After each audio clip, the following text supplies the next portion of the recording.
कंहिं छोकिरी जे नाम मूं कंहिं रिसाले में मीरा बाई जो को दोहो पढ़ियो हो।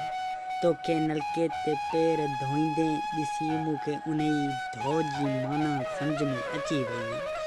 आसमान ते उॾामंदड़ नासी ऐं अछा ककर काज में घायल तुंहिंजे सरतीन जी लाॾनि जहिड़ा आहिनि।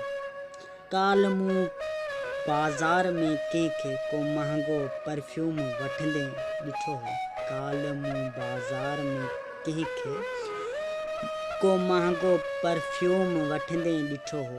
ऐं मूं हवा खे रस्ते ते रोके तुंहिंजे नाले हिकु ख़त पोस्ट कयो हो जंहिं में मूं लिखियो हो, मुंहिंजी प्यारी, चांहि पीअण खां पोइ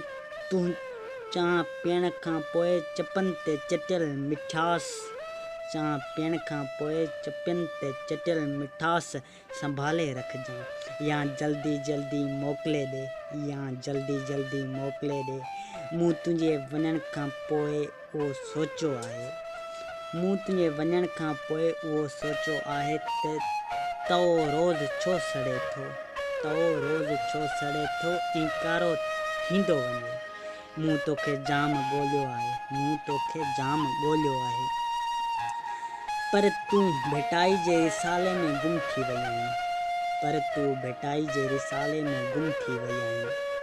तुंहिंजे वञण खां पोइ मूं लाइ पंहिंजनि पाण खां अधु चरियो चवण को मसलो न आहे। तूं चवंदी हुएं त ॾाढ़ूं जा दाणा को पखी चुॻी नथो